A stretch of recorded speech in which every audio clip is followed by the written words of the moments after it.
blowing stuff up and hitting the Authority where it hurts. That's my game. Now, if you're as good as Elizabeth says you are, then I do believe you and I will get along nicely. With Rage, we've blown out the experience. We have a much larger world. We have very unique environments. We have various gameplay experiences. Rage is more than just a first-person game. It's a complete experience. We're known for making this straightforward action shooter, and we kept that. But then we added on top of it this deep and meaningful story.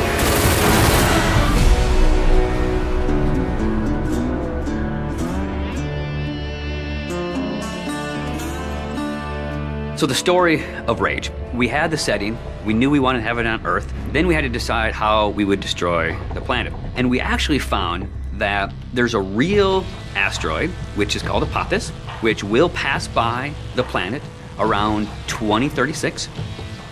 So in the fictional world of Rage, when the governments of the world discovered that Apophis would hit us and destroy most of civilization, they initiated a program called the Eden Project. So the game starts out where you are an Ark survivor. You are one of those people buried in 2036. Your Ark emerges from the ground 100 years later. Unfortunately, you're the only one that survives in your Ark. So when you step out, you are alone. And it's this post-apocalyptic world that you rise up in, and it's this twisted version of the reality you used to know, and you really don't know what to expect. Current position unknown. There's mutants and there's bandits, you know, and there's groups of settlers trying to survive. You people are only trouble.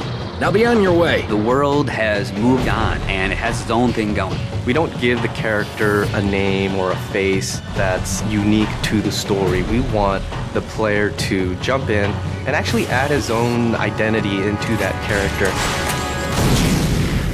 So when you step out of your Ark in Rage, you have no idea what your role in the bigger conflict will be. At first, all you are worried about is surviving. And you team up with some settlers, and you're doing some odd jobs. So here's what I need you to do. So you're not just going from one area to an airlock to the next area. It is an open world. It's believable in a sense. And it's the story and the characters and the setting that really delivers the gameplay. You're driving across these landscapes, and you're going visit people here, and they're giving you jobs to do. And as you head out of your safe zone, you enter like a combat area. So you may find a handful of bandits with rocket launchers mounted on their cars. And as a player, if you wish to engage them, you can. If you wish to try to run and gun and get out of there, you can. Then the story starts unfolding, and you realize that these warring bandit clans, they all occupy a certain area of the wasteland. They own it. They'll attack you if you go in there and you don't look right. Then the same thing with the towns. If they don't know you, they're going to treat you like an outcast. Well, will you look here? A new face, a new body. Oh, I am so glad I got out of bed this morning. You start learning about these crazy mutants who they don't even like each other, much less you, much less the bandits. And then you learn about this other faction, the Authority, and they start playing a bigger and bigger role in the story. They are trying to control the wasteland and set the direction of mankind. That's the truth. And that's what people need to know. So there's a small group of people called the Resistance that are fighting against the Authority. The Resistance discovers you. And everyone knows that Ark survivors have a certain specialness to them. You got all those little computers racing around inside you. You know, as you move through the story and you become more important and people start to take notice of you, so does the Authority.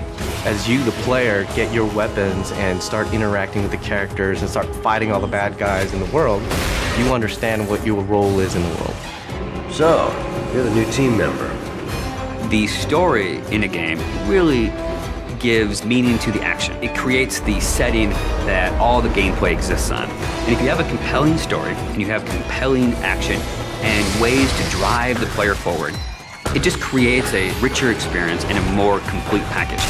But it's always about, again, something new around every corner, and you really have to stay on your toes in the wasteland.